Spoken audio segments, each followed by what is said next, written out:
Joining us now to review some of the headlines of today's newspapers from around the world is Arise News analyst Emmanuel Efeni. Good morning, Emmanuel. Good morning, Ruben. Good morning. That was the terrible traffic that kept you there. Yeah, well. And normally you can shows that I don't have to leave home maybe 1 hour earlier. So maybe we'll leave home at 4 a.m. to be able to make it to the island. Maybe if there was Okada, that could have helped your situation. Yes, actually I was between Oniko and Road. Just around the corner. I spent 1.5 hours. Oh, my goodness. If there was Okada, I would have been here, you know, like so you're now almost 2 hours ago. Okada? Well, I will advise the Lagos State government to take a second look at, developments. Especially those that are properly organized. Because we are all left stranded on the streets of Lagos, and transportation movement is a nightmare in Lagos. So maybe the Sanwo-Olu administration will try to make it a priority everywhere, you know. I don't know. A lot of people were saying yesterday as well that how was more cars the solution, or buses on the road, when that's what we're trying to get rid of. You know, this is where we're now speaking of trains, where we're speaking about, you know, people were comparing it to London. I mean, pavements, underground, trains, they're modes. I understand there's some, you know, repair work going on some of the roads, but they leave the trucks there overnight and they do the construction at most inconvenient times. And then people have to move from one spot to the other at any time of the day, you know, are prevented from doing so. So the Lagos State Ministry of Transportation may have to take a look at this, take the feedback from the public, because we can't be moving from 4 a.m. and arriving at our next destination at 9 a.m. That's a flight from London to Lagos, isn't it? Government is there to solve problems, not to create problems. Yes, I hope they are listening, put, and they will take another look at some of these policies that seem to be just done in a rush format, not properly thought out, perhaps. Mr. Efeni, this is another nice tie today, though. Yes, and the pocket square. Very nice. Well, you know, Efeni is a lay reader, you say, right? Efeni? Yes. So he has to look, look the part. all the time for the congregation. You are not embarrassing me. I may consider becoming a lay reader too. Now, let's go straight to the newspaper's review. This day newspaper, Buhari, Lawan, Gbajabiamila meet, agree to intensify fight against insecurity. Constitute committee on periodic review of security situation. There are other newspapers are also reporting this meeting between President Muhammadu Buhari and leaders of the National Assembly, the Senate President and the Speaker of the House of Representatives. Now, the Nation newspaper, more men, arms for military to battle insecurity, says VP. The Oshiomhole talks with clerics. Police funding to go up.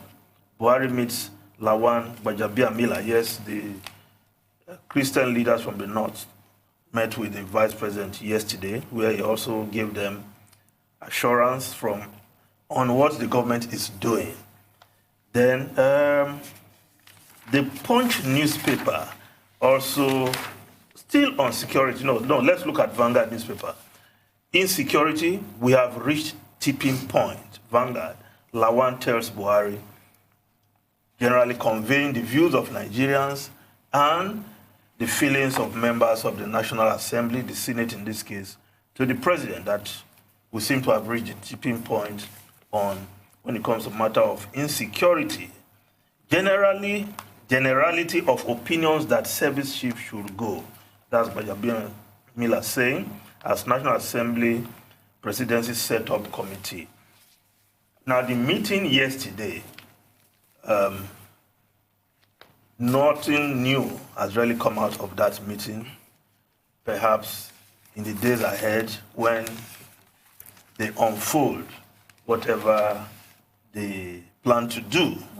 Because just talking about, it has reached tipping point, setting up of committee. I don't know how a committee will be solving this kind of the problem we have at hand. I don't see it. Because sometimes, like they say, if you don't want to solve a problem, set up a committee. That's why I said if you really don't want to do anything, you set up another committee to review the work of the committee. And then a panel to investigate. So I thought we should have seen perhaps some action, because by the time they were meeting with the president, it wasn't like there was anything new they were going to tell the president that he doesn't know about. He gets briefing from the security chiefs. He met with the security chiefs last week. One expects that from a meeting like this, you will just hear about what the government is doing, the next action. But a committee at this point in time... Maybe not immediately, but I think it is very good that, the leadership of the National Assembly decided to meet the president in person. The president would ordinarily not respond to hearsay, even if it is reported on the pages of newspapers. But the leadership of the National Assembly they've taken the step, just in case the president was not aware that they expressed concern about the state of insecurity in the country. They've now met with him. They've expressed their concerns. So it's now for the president, to react one way or the other. He may not do so immediately. He may not, on the basis of that meeting, come out this morning to say, I'm firing my service chiefs. But at least now, every Nigerian knows that the president has been properly briefed. Yeah. The representatives of the people in the National Assembly, they've gone to him to say, these are the concerns of the people of Nigeria. Their minimum demand is that the service chiefs should be fired, because in the estimation of many Nigerians, if you like, you may say majority of Nigerians, they have not shown enough dedication, they've not shown enough commitment in terms of the results. They seem to be as overwhelmed as the ordinary Nigerian. But there may well be other issues, okay? Suppose the service chiefs themselves have their own grievances. We may not be in a position to know. Are they getting the right kind of support from the president himself, who is commander-in-chief of the armed forces? Do they have issues with the troops? Do they have issues with equipment? Do they have issues, in terms of politics and access? So these are things, that we can continue to talk about. But as Tontun here always says, the buck stops at the president's table. Yeah. And as the National Assembly pointed out, one of the reasons Nigerians supported President Buhari in 2015, and I guess again in 2019, is because they think, this is a war veteran, an army general, a man who has been military head of state before. For him to, deal with war, terrorism, insurgency, should not be a problem for him. Mm-hmm. And I think that the president should realize that all these complaints, it's just a question of saying, we voted for you so that you can help us keep Nigeria safe. What exactly are you doing? And I think it's a very relevant question. Yeah. Well, Ruben, maybe in 2015, because of the security situation, that he can handle this security situation in the country, but certainly that could not have been one of the reasons in 2019. Because between 2015 and 2014, 2015 and 2019, there was not that kind of remarkable... Well, but Nigerians are very optimistic people. Because insecurity became widespread by 2015. Well, suppose Nigerians thought, he's a general, he's a military what general. I'm saying is that Maybe he will still solve the problem. A miracle will happen. Well, let's just move on. But still on insecurity, the Punch newspaper, and this will surprise many, community policing, federal government constables won't get salary. It's voluntary, says police. Recruitment not for the unemployed, but for professionals. Force PRO. This is a new one. The community policing we've been talking about. Mm-hmm. Now, what the police authorities are saying is that it's not for the unemployed. It's a voluntary service. I don't seem to get it. I don't get it either. Nor do I. What is the motivation when people go to work and they don't get paid? No, you have your work and you do policing by the... Yeah, but what is that? It's charity, what is the motivation to do policing effectively if you're not getting paid for it? You volunteer. Considering also the risk that is involved. Yeah, you're volunteering to do the job of the government that they have failed to do. the police authorities are talking about? Well, Efeni, the other day, you almost entered into an argument with me over community policing. Yes. Because you were saying it's an idea that had been on the table for a very long time. And I'd asked you, I said, yes, I'm aware that people have been talking about community policing and state police, but are we sure that enough thought has gone into it and that I was not convinced that they've been able to think it through properly? And this is a clear indication, Ruben, of the fact that, you were right. You know, we have a tradition in this country, in official corridors, of just throwing up slogans, empty slogans, cliches, without really preparing properly. And I said it was a knee-jerk response at this time to the emergence of the Western Nigeria Security Network, Operation Amotekun.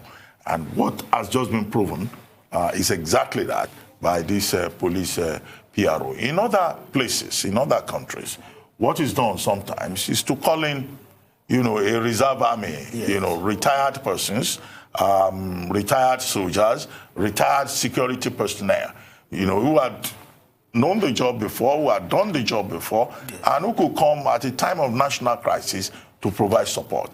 But even then, such persons will expect to be compensated. You empower them properly. As we have seen in the Australian fires, the volunteers, one of the major issues was that the public was saying, look, these volunteers, they've done so much. Yeah. They should be compensated. Yeah. So I think we'll have to advise the Nigeria police to go back to the drawing table, put on their thinking caps, yep, and try to think in a more creative manner rather than just throwing slogans around the place about national security.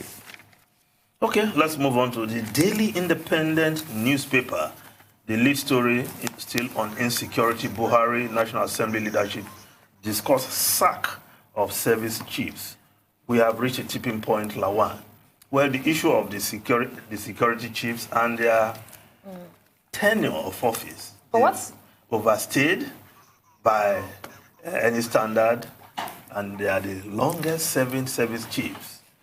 Well, but it's not like the president's in a hurry to do it. Well, let's take a quick commercial break, and then when we return, the review of today's newspapers from around the world will continue. We'll be right back.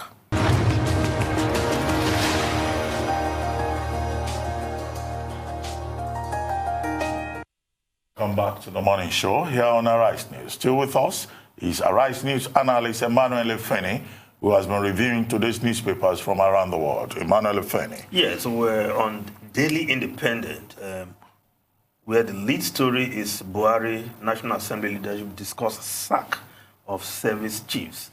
Like some of us believe that the sack of the service chiefs has been demanded by a number of Nigerians. It's not like the silver bullet that will just solve everything. But perhaps if they go, some fresh ideas will breathe into the system. Well, what's interesting as well is in the This Day reports on that too, it says that Ahmed Lawan was also saying that the meeting was less about the sack of the service chiefs and more about ensuring that our armed forces and police are equipped right now, which, to be honest, I also think is fair enough. Like, that should be the main facts of the matter. Yes, perhaps they have. But you know, the way it works in some other places, with the concern that has been expressed by the National Assembly and also the people of Nigeria about what you may term the incompetence, although that may sound like a harsh word in the circumstance, of the service chiefs. In some other places, you know, one or two of them will have said, okay, let's resign. You say we're not doing what we should do.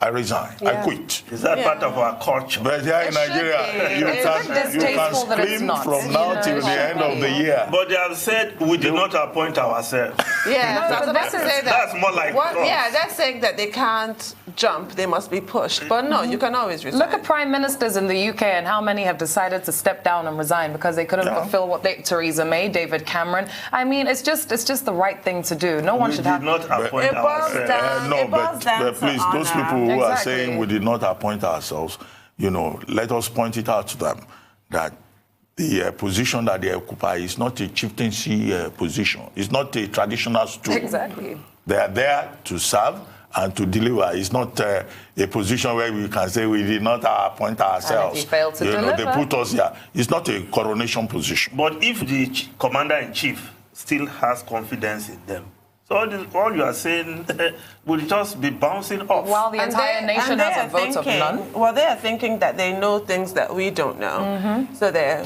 free to ignore the rest of us. But I do think honor dictates that you should step down. Yeah, well, okay. We may not know what they know, but what we know is that Nigeria is suffering from a very serious crisis of insecurity. This is the thing. And it's not like they've been asked to step down in the middle of their first term or in the middle of the extended term, the second term. They have now gone past that. So I think it's time to go. You have to appoint people you trust, the president once said. You have to appoint people that can do the job, communities once said. Now, above the masthead of the Daily Independent, 3 Fiat killed, 24 arrested as police tricycle operators clash in Lagos. These Okada and tricycle operators, they are also trying to make their voice heard, one way or the other, but some got out of hand yesterday trying to protest. And they had a tough time with the police, especially around the Apapa area yesterday. But they have also taken their protest to the Lagos state government, whether the government will look at their complaints and perhaps see how they can be regularized. Well, I think, especially the tricycle operators, because many of those riding these tricycles, well, they're doing it out of, that's their only means of survival. To just put them out of business will impact on them and their families. But what the Lagos state has done is not total ban. There are areas where they can operate. Yeah, but what we have also seen is that in the absence of alternative modes of transportation, in the absence of a multimodal transportation network, as you have in, megalopolis, metropolis, like Lagos, maybe perhaps the decision that has been taken by the Lagos state government may be premature. Maybe, after a 2-week period of trial and experience, the Lagos state government may have cause to sit down and look at it again.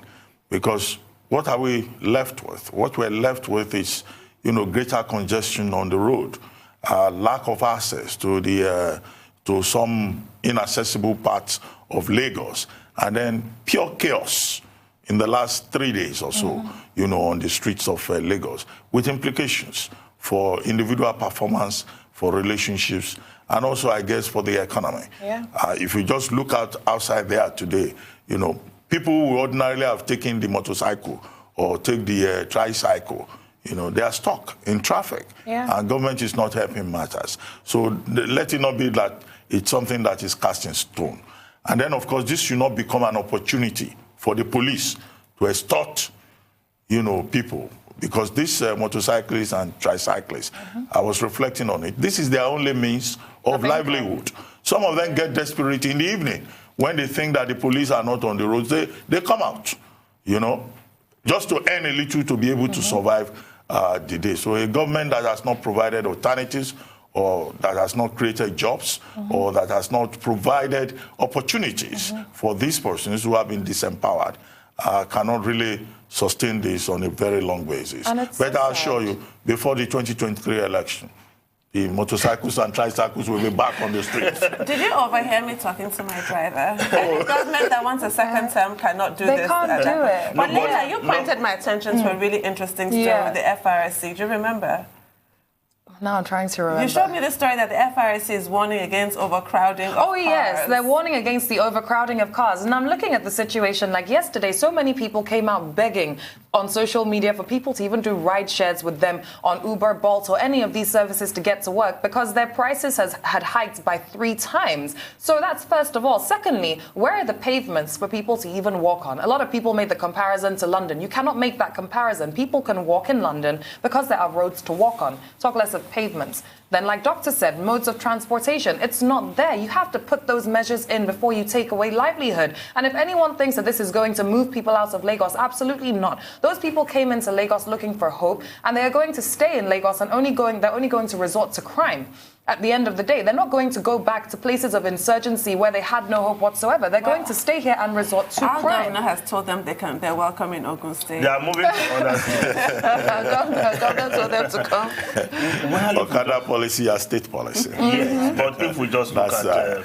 the definition of our state of development, if we just underdevelopment. If we look at the Daily Trust, something that should be quite scary, World Cancer Day, only 8 teaching hospitals have radiotherapy machines. Disease kills 280,000 Nigerians in 4 years. And if you break it down, it's even more scary. Annually, 80,000 deaths from cancer annually in Nigeria. 250,000 new cases are recorded, yet the hospitals are not properly equipped to handle this in Nigeria. Well, our hospitals are not properly equipped to handle anything, whether it's a pathogen or it's a, public health crisis or infant mortality or maternal mortality. And we have a crisis. We really So do. it's just for government at all levels to get it right. Once upon a time, we had in this country a government that said we wanted to focus on primary health care, right? And the government appointed the right person. I'm talking about Olikoye Ransom Kuti. And we saw the results. We did, didn't we? But other governments came and then they just abandoned primary health care. They continued to give money to the health sector. We did not see any result. If there is will, the political will, the difference can be made. Absolutely. But I have to say, the most common cancers, cervical cancer, breast cancer, and prostate cancer, are all preventable. People need to do their screening, take that very seriously. Exactly. This is what I was saying today about the fact that it's not a death sentence anymore, yet here we are in this situation, very dire. Well, the thing to do, today is World Cancer Day, is that people should go for screening early. Because early detection, we're told, can make all the difference with regard to cancer. But Nigerians are so superstitious, so religious, that oftentimes we don't pay enough attention to our health. And that's where we fail as Nigerians, because we turn around and say, well, something must kill man anyway, but nobody should willfully commit suicide through negligence and carelessness. Okay, if we just move over to the UK, the streets of London, well, don't look very safe if we go by the reports. The Guardian, emergency terror law announced to halt early release of offenders.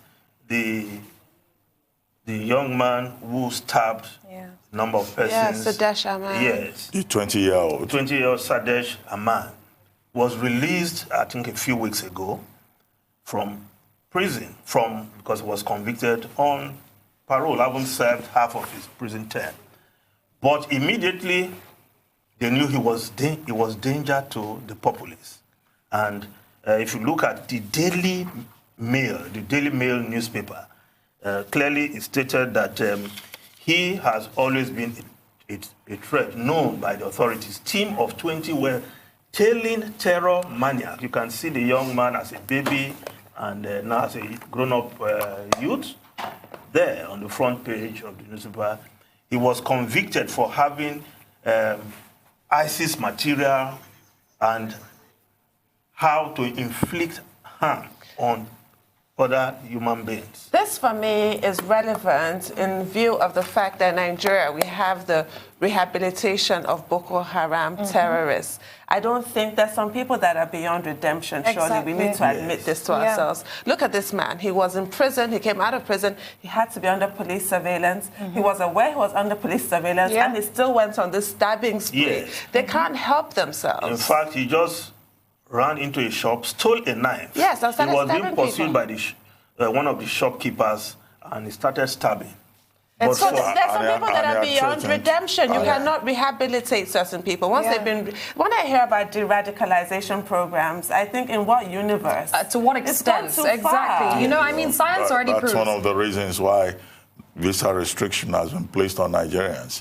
Because when you say you rehabilitate terrorists... How? They should be locked up. The next day they will go and apply for U.S. visa. Yeah, and science already proves that past a certain age, you cannot be rehabilitated. Crime control has been one of the major priorities of the Boris Johnson administration. It was a campaign issue for him. It was also in the Queen's speech. They proposed, new legislations to check the issue of crime. And the main proposal, of course, is that the Johnson administration would extend jail terms, for persons who commit serious crimes, and then also recruit more policemen, in addition to a number of things that he promised. Yeah, but it was the Conservatives that had these lenient sentences. But there's a new law that is underway, and the Justice Secretary, Robert Buckland, stated that they are coming up with a new law that before anybody will be granted parole, the risk assessment of that individual must be done by the parole board. Thank you very much, Emmanuel Efeni. Thank you. We'll see you tomorrow.